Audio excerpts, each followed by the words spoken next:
ഒരു കാലത്ത് നമ്മുടെ കേരളത്തിൽ വൈഡ് റിലീസ് ഇല്ലാതിരുന്ന സമയത്ത് സിനിമേൻ്റെ കാര്യമായിട്ടാണ് പറയുന്നത്. അന്ന് നമ്മുടെ തിരൂർ കഴിഞ്ഞ് കഴിഞ്ഞാൽ തിരൂരൊക്കെ റിലീസ് വന്നു കഴിഞ്ഞാൽ നേരെ പരപ്പനങ്ങാടിയിലേക്കാണ്. ഇതിനെക്കുറിച്ച് കൂടുതലൊന്നും ഡീറ്റെയിൽസ് പറയേണ്ട ആവശ്യമില്ല, ഇപ്പോഴത്തെ തലമുറയ്ക്ക് അതറിയാത്തതുള്ളൂ. അപ്പോൾ അന്നൊക്കെ ഞാനൊക്കെ സിനിമ കണ്ടിരുന്നത് എൻ്റെ അമ്മൻ്റെ വീട്ടിലായിരുന്നു. അമ്മൻ്റെ വീട് പറഞ്ഞാൽ കൂരിയാടാണ്. ഈ കൂരിയാട് നിന്ന് ബസ് കയറി കഴിഞ്ഞാൽ നേരെ പരപ്പനങ്ങാടി എത്തും. അപ്പോൾ പരപ്പനങ്ങാടി അന്ന് 3 തിയേറ്റർ ഉണ്ടായിരുന്നു. ആ 3 തിയേറ്റർ ഒന്ന് പ്രയാഗ്, ജയകേരള, പല്ലവി.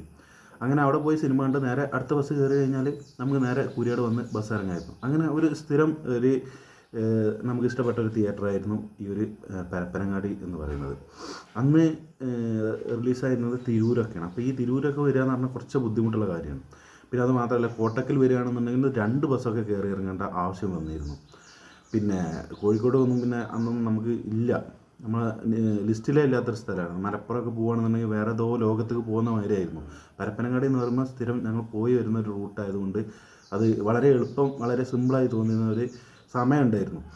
ഇന്ന് നേരെ മറിച്ച് നമുക്ക് എല്ലായിടത്തും പരപ്പനങ്ങാടി, തിരൂർ, കോട്ടക്കൽ, വളാഞ്ചേരി, മലപ്പുറം എല്ലായിടത്തും തിയേറ്റർ എവിടെയൊക്കെ ഉണ്ടോ അവിടെയൊക്കെ ഇപ്പോൾ റിലീസായി മാറിയിരിക്കുകയാണ്. അപ്പോൾ ഈ ഒരു സാഹചര്യത്തിൽ പിന്നെ തിയേറ്ററുകൾക്ക് പിടിച്ചു നിൽക്കാൻ എ സിയിലേക്ക് മാറി.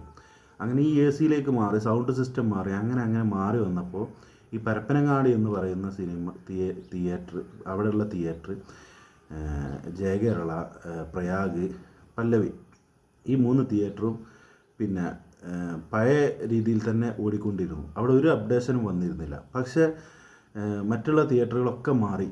നമ്മുടെ കോട്ടക്കലാണെന്നുണ്ടെങ്കിൽ കോട്ടക്കലൊക്കെ പെട്ടെന്നാണ് അപ്ഡേഷൻ വന്നത്. അതുപോലെ പിന്നെ തിരൂർ പതിയെ വന്നു.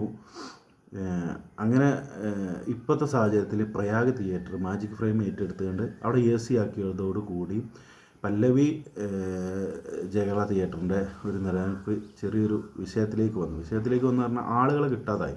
കാരണം എല്ലായിടത്തും എ സിയും നല്ല സൗണ്ട് സിസ്റ്റമൊക്കെ ആയി. ടിക്കറ്റ് റേറ്റും കുറച്ച് കൂടി. പക്ഷേ ആ സമയത്തും ഇവിടെ നോർമൽ റേറ്റിലാണ് ഓടിക്കൊണ്ടിരുന്നത്. പക്ഷേ എന്നാൽ പിടിച്ചു നിൽക്കാനൊരു പ്രശ്നമാണെന്നാണ് എനിക്ക് തോന്നിയത്. പിന്നെ പല്ലവി ഇപ്പോൾ ഈ ഒരു സമയത്ത് പല്ലവി പൊളിച്ചു മാറ്റുകയാണ്. പൊളിച്ചു മാറ്റല്ല, അവിടെ ഓഡിറ്റോറിയം വരികയാണ്. അപ്പോൾ അവിടെ ഉണ്ടായിരുന്ന സൗണ്ടുകളൊക്കെ എടുത്തിട്ട് നേരെ നമ്മുടെ ജയകേരളയിൽ കൊണ്ടുവന്ന് വെച്ചു. അപ്പോൾ ഈ അടുത്തിൻ്റെ ഒരു സുഹൃത്ത് വന്നുകൊണ്ട് പറഞ്ഞു, അവിടെ പോയി സിനിമ കണ്ടോ, സൂപ്പറായിട്ടുണ്ട്, സൗണ്ടൊക്കെ അടിപൊളിയായിട്ടുണ്ട് പറഞ്ഞു. അപ്പോൾ ഞാനിപ്പോൾ താമസിക്കുന്നത് തിരൂർ വൈലത്തൂരടുത്താണ്. എനിക്ക് ഇവിടുത്തെ തിരൂർക്ക് പോകാൻ 8 കിലോമീറ്റർ ഉള്ളൂ. കോട്ടയ്ക്ക് പോകുകയാണെന്നുണ്ടെങ്കിൽ ജസ്റ്റ് 10 കിലോമീറ്റർ. അപ്പോൾ വളരെ സുഖമാണ്. റോഡ് അത്യാവശ്യം കുറച്ച് വൈലത്തൂരൊക്കെ ബ്ലോക്ക് ഉണ്ടെങ്കിലും കുറച്ച് അരമണിക്കൂർ നേരത്തെ ഇറങ്ങി കഴിഞ്ഞാൽ നല്ല ക്വാളിറ്റിയിൽ സിനിമ കാണാൻ കഴിയും. പക്ഷേ ഇവിടെ ഇങ്ങനെ സൗണ്ട് മാറ്റി എന്ന് പറഞ്ഞപ്പോൾ ഞാനിപ്പോൾ ഇന്നലെ പോയി അനന്തങ്കാട് എന്ന സിനിമ കണ്ടു. സിനിമ അടിപൊളി സിനിമ കേട്ടോ. സിനിമയെ കുറിച്ച് കൂടുതലൊന്നും പറയാനില്ല. നല്ല അടിപൊളി 1-ാം തരം സിനിമയാണ്.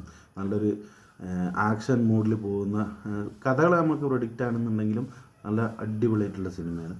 അപ്പോൾ എന്തായാലും ഈ ഒരു തിയേറ്ററിലേക്ക് വരികയാണെന്നുണ്ടെങ്കിൽ അവിടെ ചെന്നപ്പോൾ പഴയ ആ ഒരു രീതിയിൽ തന്നെയാണ്, ഒരു മാറ്റങ്ങളും കാണുന്നില്ല. സൗണ്ടിൽ മാറ്റം വന്നിട്ടുണ്ട്. പിന്നെ നമ്മുടെ സ്ക്രീനിൽ അത് 2K ആക്കി മാറ്റിയിട്ടുണ്ട് എന്നുള്ള ഒരു ബോർഡും കണ്ട്. അപ്പോൾ തിയേറ്ററിനകത്തേക്ക് ടിക്കറ്റ് എടുത്ത് കയറി. ടിക്കറ്റ് വില ഇപ്പോഴും 80 രൂപ, അതുപോലെ 90 രൂപ. ബാൽക്കണിയാണ് 90 രൂപ. ഇപ്പോൾ നമ്മുടെ പരിസരത്ത് നമ്മുടെ ഈ ഗയാമിൽ മാത്രമേ, ഇരുവർ ഗയാമിൽ മാത്രമേ ബാൽക്കണി തിയേറ്ററുള്ളൂ. അപ്പോൾ ഈ ഒരു ബാൽക്കണിയിൽ നിന്ന് സിനിമ കാണാമെന്ന് പറഞ്ഞു കഴിഞ്ഞാൽ പണ്ട് മുതലേ അതൊരു വലിയൊരു സംഭവമായിരുന്നു. കാരണം താഴത്ത് വേറൊരു റേറ്റ്, മേലൊരു വേറെ റേറ്റ്. നമ്മുടെ സാധാരണക്കാർക്ക് അതൊരു ബാൽക്കണിയിൽ നിന്നൊക്കെ കാണാമെന്ന് പറയുമ്പോൾ ഒരു വലിയൊരു ത്രില്ലായിരുന്നു. പിന്നെ ഇപ്പോഴത്തെ കണ്ടീഷനിൽ വന്നപ്പോൾ സൗണ്ടിൽ വന്ന മാറ്റം എന്ന് പറയുന്നത് ഞാൻ ആകെ ഉണ്ട് അതിശയപ്പെട്ടു പോയി. നമ്മുടെ ഈ പരിസരത്ത് ഇപ്പോൾ സത്യം പറഞ്ഞാൽ ഈ 4K പിന്നെ അതുപോലെ ഡോൾബി അറ്റ്മോസ് ഒക്കെ കൊണ്ടുവന്നല്ലോ. അപ്പോൾ ഈ ഒരു സമയത്ത് ഈ ഒരു തിയേറ്ററിലേക്ക് വരുന്നത് സ്റ്റാഫിനോട് സംസാരിച്ചപ്പോൾ പറഞ്ഞാൽ അവർ 7.1 എന്ന ലെവലിലേക്ക് മാറിയിട്ടുണ്ടെന്ന് പറഞ്ഞു. അപ്പോൾ ഈ ഒരു സൗണ്ടിൻ്റെ ക്വാളിറ്റി ഉണ്ടല്ലോ ഇപ്പോഴത്തെ സമയത്ത് വളരെ അടിപൊളിയായിട്ടുണ്ട്. എനിക്ക് ഭയങ്കര ഇഷ്ടപ്പെട്ടു. ഞാൻ സിനിമ തുടങ്ങി ഒരു 10 മിനിറ്റ് ആയപ്പോൾ തന്നെ ഭയങ്കര സിനിമ ഒരു എൻഗേജിങ് ആണ്.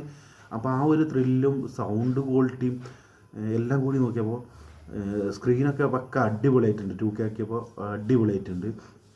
അതിൽ ഇപ്പോൾ വന്ന മാറ്റം എന്ന് പറയുന്നത് നമ്മുടെ ബാൽക്കണിയിൽ സീറ്റുകൾ ഒന്ന് എറക്സിനൊക്കെ മാറ്റി ചെറിയൊരു സോഫ ടൈപ്പിലാക്കിയിട്ടുണ്ട്. എന്നാലും ബോറില്ല.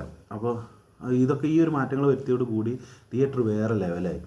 ഈ ഇൻ്റർവെൽ സമയത്ത് സ്റ്റാഫിനോട് ഞാൻ അങ്ങനെ സംസാരിച്ചു, ഇത് ഇന്നലെ നിൽക്കുമോ, കാരണം ആളുകൾ തിയേറ്ററിൽ പടത്തിന് ആളുകൾ കുറവാണ്. പിന്നെ പ്രയാഗിൽ വന്ന പടമാണ് പിന്നീട് ഇങ്ങോട്ട് കിട്ടിയിട്ടുള്ളത്. അപ്പോൾ ഇപ്പോഴത്തെ ഒരു ലെവലിൽ എന്ന് പറയുന്നത് AC ഉള്ള തിയേറ്ററിലേക്ക് റിലീസ് കൊടുക്കും എന്നുള്ളൊരു ഒരു മാനദണ്ഡത്തിലേക്ക് മാറിയിരിക്കുകയാണ്. അപ്പോൾ ഇവർക്ക് അപ്പോഴും നിലനിൽപ്പ് വളരെ കുറവാണ്. കാരണം അവിടെ ഓടിയിട്ട് പിന്നെ ഇവിടെ വരിക എന്നൊക്കെ പറയുമ്പോൾ ഈ ഒരു പരിസരത്ത് ഇത്രയും തിയേറ്ററുകൾ ഉണ്ടാവുകയും പിന്നെ ചെമ്മാടിന് തിയേറ്റർ വരാൻ പോവുകയുമാണ്. ഈ ഒരു സാഹചര്യത്തിലാണ് ഇങ്ങനെ ഒരു പ്രശ്നം വരുന്നത്. തിയേറ്ററിൻ്റെ നിലനിൽപ്പ് എന്ന് പറയുന്നത് വളരെയധികം മോശമായ അവസ്ഥയിലേക്കാണ് പോകുന്നതെന്നാണ് എൻ്റെ ഒരു കണക്കുകൂട്ടൽ. നമ്മൾ ഒരിക്കലും അങ്ങനത്തെ ഒരു രീതിയിലേക്ക് പോകരുത് എന്നുള്ള ഒരു ആവശ്യമാണുള്ളത്. കാരണം ഈ 80 രൂപ ടിക്കറ്റിൽ നമ്മുടെ പരിസരത്ത് നിന്നല്ല, നമ്മുടെ മലപ്പുറം ജില്ലയിൽ തന്നെ മലപ്പുറം ജില്ലയിൽ എടവണ്ണ സംഘം എന്ന് പറഞ്ഞിട്ടുള്ള തിയേറ്ററാണ് തോന്നുന്നത്. ഇപ്പോഴും 50 രൂപ നിരക്കിൽ, അതും B ക്ലാസ് സെൻറ്ററായിട്ടാണ് ഇപ്പോഴും പ്രവർത്തിക്കുന്നത്. പക്ഷേ ഇവിടെ റിലീസ് സെൻറ്ററാണ്. അപ്പോൾ ഈ ഒരു സാഹചര്യത്തിൽ നമ്മുടെ നാട്ടുകാർക്ക് കാണാൻ ഇപ്പോഴുണ്ട്. ഒരു കുടുംബത്തിൽ ഒരു 10 ആളുണ്ട് അല്ലെങ്കിൽ ഒരു 4 ആളുണ്ടെന്നുണ്ടെങ്കിൽ സിനിമയ്ക്ക് പോകാൻ മടിയുള്ളത്. കാരണം പ്രയാഗിലൊക്കെ ടിക്കറ്റ് റേറ്റ് വരുന്നത് 160 രൂപയാണ്. അപ്പോൾ ഒരു 4 ആൾക്ക് ടിക്കറ്റ് എടുക്കണമെങ്കിൽ 500 രൂപേൻ്റെ മേലെ പോയി. ഇവിടെ നേരെ തിരിച്ചാണ്. 80 രൂപ ടിക്കറ്റ് ആകുമ്പോൾ 400 രൂപ താഴത്തേക്കാണ് വരുന്നത്. ഒരു 4-3 അത് കണക്ക് പോട്ടെ, കണക്ക് നമ്മളിപ്പോൾ കൂട്ടാൻ നിൽക്കുന്നത്. അപ്പോൾ അങ്ങനത്തെ ഒരു ലെവലിലാണ് ഇപ്പോൾ വന്നുകൊണ്ടിരിക്കുന്നത്. ഈ ഒരു സാഹചര്യത്തിൽ തിയേറ്ററിൻ്റെ ഉടമ മരിച്ചു പോയി എന്നാണ് അറിയാൻ കഴിഞ്ഞത്. പിന്നെ അതുപോലെ മക്കളാണ്, 3 പെൺകുട്ടികളാണ്, അവരാണിത് നടത്തുന്നത് എന്നൊക്കെ പറഞ്ഞു കേട്ടു. അപ്പോൾ അവരോട് എനിക്ക് പറയാനുള്ളത്, നിങ്ങൾക്കിത് ഒരിക്കലും ഈ ഒരു തിയേറ്റർ നഷ്ടത്തിൽ ഓടുന്നില്ല എന്നുണ്ടെങ്കിൽ ഒരിക്കലും ഇപ്പോൾ പല്ലവി പൊളിച്ചു ഓഡിറ്റോറിയം ആക്കി, അതുപോലെ ഇത് ഈ ഒരു ജയകേരള തിയേറ്റർ സത്യം പറഞ്ഞാൽ നിങ്ങൾക്ക് നഷ്ടത്തിൽ ഓടുന്നില്ല എന്നുണ്ടെങ്കിൽ, വരുമാനം കിട്ടുന്നുണ്ടെന്നുണ്ടെങ്കിൽ ഈ ഒരു തിയേറ്റർ ഒരിക്കലും നിങ്ങൾ മറ്റൊരു രീതിയിലേക്ക് ചിന്തിക്കരുത്. ഓഡിറ്റോറിയമായിരിക്കുകയോ അല്ലെങ്കിൽ പല തിയേറ്ററിലും ഗോഡഗണ്ണുകളൊക്കെ ആക്കിയിട്ടുണ്ട്, അതുപോലെ ഒന്നും ചിന്തിക്കാതെ നിങ്ങൾ ഈ ഒരു തിയേറ്റർ നിലനിർത്തണം. കാരണം ഒരുപാട് സാധാരണക്കാർ ഇപ്പോഴും ഒരു സിനിമയ്ക്ക് പോകാൻ ഈ ടിക്കറ്റ് റേറ്റിൻ്റെ പ്രശ്നം കൊണ്ട് സിനിമയ്ക്ക് പോകാത്ത ഒരുപാട് ആൾക്കാരുണ്ട്. അപ്പോൾ അവർക്കൊക്കെ നല്ല സിനിമകൾ വരുമ്പോൾ, എല്ലാ സിനിമയും ഞാൻ പറയുന്നത്, കാരണം അറിയാമല്ലോ ഈ വന്ന സിനിമകൾ, വന്ന കഥയും വന്ന അതേപോലെ ഒരുപാട് തല്ലിപ്പൊളി സിനിമകൾ വരുന്നുണ്ട്. അതൊന്നും കാണാൻ നമ്മളിപ്പോൾ മെനക്കെടാറില്ല. പക്ഷെ നല്ല സിനിമ വരുമ്പോൾ അവർക്ക് തിയേറ്ററിൽ വന്നിട്ട് അതൊന്ന് ആസ്വദിക്കണമെന്നുണ്ടെങ്കിൽ ഈ ഒരു ടിക്കറ്റ് റേറ്റ് വളരെ വളരെ വളരെ വളരെ വളരെ നല്ലൊരു ഉപകാരമാണ്. അതുകൊണ്ട് നിങ്ങൾ ഈ വീഡിയോ നിങ്ങൾ കാണുകയാണെന്നുണ്ടെങ്കിൽ, ഈ തിയേറ്ററിൻ്റെ ഉടമ ഇപ്പോൾ ഈ വീഡിയോ കാണുകയാണെന്നുണ്ടെങ്കിൽ നിങ്ങളൊരിക്കലും ഈ ഒരു തിയേറ്റർ പൊളിക്കരുത് അല്ലെങ്കിൽ മറ്റൊരു രീതിയിലേക്ക് ചിന്തിക്കരുതെന്നാണ് എൻ്റെ പേഴ്സണലായിട്ടുള്ള അഭിപ്രായം. പേഴ്സണലായിട്ട് പറയാൻ ഞാൻ വലിയ ആളൊന്നുമല്ല, എന്നാലും ഈ ഒരു തിയേറ്ററിൻ്റെ ഇപ്പോഴത്തെ എക്സ്പീരിയൻസ് എന്ന് പറയുന്നത് വളരെ വളരെ വളരെ അടിപൊളിയാണ്. ഈ എന്താ പറയുക, ഈ നമ്മുടെ ഈ പരിസരത്ത് ഇത്ര സൗണ്ട് ക്വാളിറ്റി, അതായത് 80 രൂപ 90 രൂപ നിരക്കിൽ അതിനുള്ള പൈസ നമ്മൾ കൊടുക്കുന്ന, ആ ഒരു പൈസ നമ്മൾ കൊടുക്കുകയാണെന്നുണ്ടെങ്കിൽ അതിന് മുകളിലാണ് ഇപ്പോഴത്തെ എക്സ്പീരിയൻസ് എന്ന് പറയുന്നത്. നമ്മുടെ പഴയ, ഇപ്പോഴും കേരളത്തിൽ പല സ്ഥലത്തും ഒരുപാട് ആൾക്കാർ പഴയ തിയേറ്ററിൽ നിന്ന് സിനിമ കാണാൻ ആഗ്രഹിക്കുന്ന ആൾക്കാരുണ്ട്. പഴയ നൊസ്റ്റാൾജിക്ക് തിയേറ്ററിൽ എക്സ്പീരിയൻസ് ചെയ്യുന്ന ആളുകളുമുണ്ട്. അപ്പോൾ അവരൊക്കെ ഉണ്ടെന്നുണ്ടെങ്കിൽ, ചെയ്യുന്ന ആളുകളുണ്ടെന്ന് പറയാൻ കുറച്ച് മടിയുണ്ട്. കാരണം ഇപ്പോൾ പല സ്ഥലത്തും ഇതുപോലത്തെ തിയേറ്ററുകളില്ല. അപ്പോൾ നമ്മുടെ ആ പഴയ ആ നൊസ്റ്റാൾജിയ നിങ്ങൾക്ക് ഫീൽ ചെയ്യണമെന്നുണ്ടെങ്കിൽ ഇപ്പോൾ ജയകേരള തിയേറ്ററിലേക്ക് നിങ്ങൾ പോവുക. കാരണം തിയേറ്റർ ഇപ്പോൾ വേറെ ലെവലായിക്കൊണ്ട് നിൽക്കുകയാണ്. താഴത്തെ സീറ്റുകൾ ഇപ്പോഴും പഴയ മോഡൽ സീറ്റ് തന്നെയാണ്. അതൊക്കെ നമുക്കൊരു എൻജോയ്മെൻ്റ് ആയിട്ട് നമുക്ക് തോന്നും. കാരണം നൊസ്റ്റാൾജിയ എന്ന് പറഞ്ഞാൽ ഒരു സംഭവം തന്നെയാണ്. അപ്പോൾ അതാണ്, തിയേറ്ററിൽ പോയി പടം കാണാം. ജയകേരള തിയേറ്ററിൽ പോയിട്ട് ഒരു സിനിമയിലും ഇപ്പോഴും ഉണ്ടല്ലോ ഈ പുതിയ തിയേറ്ററിലേക്ക് മാത്രം AC യിലേക്ക് മാത്രം പോയിക്കൊണ്ടിരിക്കുന്ന തലമുറയാണ് ഇപ്പോൾ ഉള്ളത്. അപ്പോൾ അവരോടും കൂടിയാണ്, ഒരു തവണയെങ്കിലും നിങ്ങൾ ഈ ഒരു തിയേറ്ററിൽ പോയിട്ട് എക്സ്പീരിയൻസ് ചെയ്യുക.